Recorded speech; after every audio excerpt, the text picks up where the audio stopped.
Hello guys! So Lolo, this is for Sagittarius. Welcome dito sa aking channel, Sagittarius. Alamin natin kung anong messages, vibration, gabay, energy para sa inyong lahat.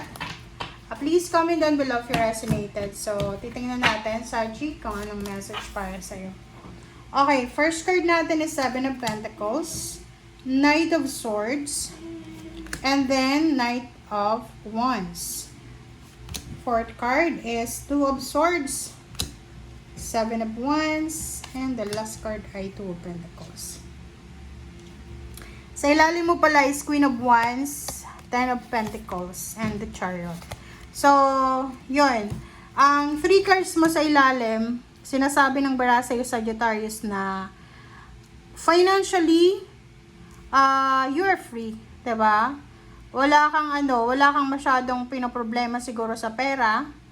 And sinasabi ng bara sa'yo, lahat ng sacrifices mo, lahat ng ginagawa mo ngayon, ay mayroon yan na kalakip na financial freedom.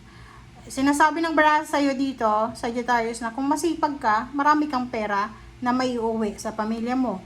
Pag medyo tinatamad ka, syempre walang pera. So dito sa barahang ito, sinasabi ng bara sa'yo dito na nakadepende daw sa kamay mo, sa iyo mismo, Sagittarius, kung paano ka kikita ng pera, kung paano ka magiging successful. Hindi ko alam kung bakit yung mga readings natin ngayon, puro pera. Okay? Queen of Wands, sinasabi ng baraha, yung wini-wish mo, yung pinapangarap mo na financial freedom, ikaw yung makakagawa nun sa sarili mo. Okay, Seven of Pentacles. Nakikita ko sa'yo dito na may naghihintay. There's someone waiting para sa balita. Parang naghihintay ka dito ng balita kung kailan ka ba mapopromote. This week, kailan ba darating yung sweldo? Kailan ba darating itong exciting na to na balita? Kailan ba darating yung inspiring na message? Parang ganun. So, you're waiting. Sa linggo, maybe 3 days siya, Monday, Tuesday, Wednesday. You're waiting for a message. You're waiting for a confirmation. Nag-aantay ka ba ng text, ng call? And hindi ka makaramdam ng excitement kasi baka ma-excite ka tapos hindi naman pala matuloy. Okay? So, this Knight of Wands is you're waiting for an exciting message and confirmation. Two of Swords, Seven of Wands, and Two of Pentacles. So, sinasabi ng bara sa'yo dito na pag-isipan mong mabuti. Okay? You need to verify, meditate, analyze the situation. Kasi parang sinasabi ng bara sa'yo dito na anuman ang balita na darating sa'yo sa linggong ito, kailangan mo siyang i-verify, i-analyze mo siya. Huwag ka agad-agad magtitiwala. Lalo na kung pera, okay? Like, investment ba yan? Sorry. Okay, like for example, investment, kasi pera to eh. Sinasabi ng bara sa'yo dito na kung may tatawag sa'yo, may magte-text sa'yo, hihingi ng tulong financial, mag-iingat ka. Huwag kang agad-agad maniniwala. Second, if mayroon dito na kailangan kang ayusin sa usaping salapi, kailangan mo siyang i-prioritize ngayong linggong ito.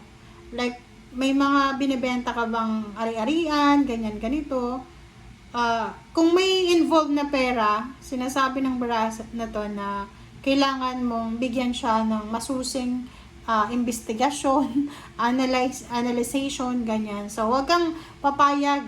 Like, for example, gusto mo magpatayo ng bahay, tapos ititiwala mo lang sa katiwala mo yung pera. No, kailangan ikaw yung magpagawa nun. So, parang ganon. Sa business din, wag kang papasok sa business na hindi ka hands-on. Lalo na ngayong taong 2026. Pero, as much as possible, wag kang magsisimula ng business or maglo-launch ng business ngayong until March 20.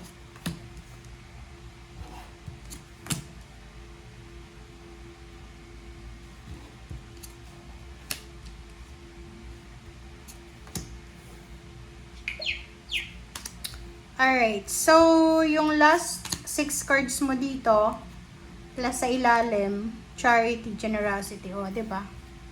Sabi sa iyo sabi ng baraha sa iyo dito, okay, basahin natin na. Sabi ng Ten of Fire sa iyo, if ever daw na pagod ka na, overworking, stress ka na sa trabaho mo, sa obligations and duties and responsibilities mo, and kailangan mo ng kapayapaan, pagod na yung isip mo sa kakaisip, pagod na yung katawan mo sa kakatrabaho, sinasabi ng baraha sa'yo dito na humingi ka ng tulong. Okay? Walang masama sa paghingi ng tulong. Kung lalaki ka na Sagittarius, baka isipin mo na, weak kasi hihingi ng tulong. No. Lahat tayo dito sa mundo, walang nabubuhay dito na mag-isa ka lang.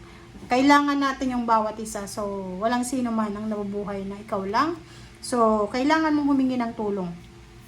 If ikaw naman yung may kakayahan na magbigay ng tulong, ikaw yung mag-share ng blessings mo. Okay? So, yun. The Wheel of Fortune, sinasabi ng barahan na there's a good luck and good fortune, transformation, may magbabago, may swerte na papasok sa buhay mo ngayong linggong ito. And marami kang sisimulan, like yun, mga bagong goals and dreams mo. I-evaluate mo yung relationship mo, yung goals mo, ganyan. Sinasabi ng baraha sa'yo dito na this week ay punong-puno ka ng analyzation. Parang sinasabi na this week is analyzation era para sa'yo.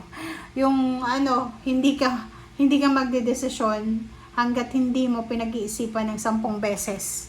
Okay?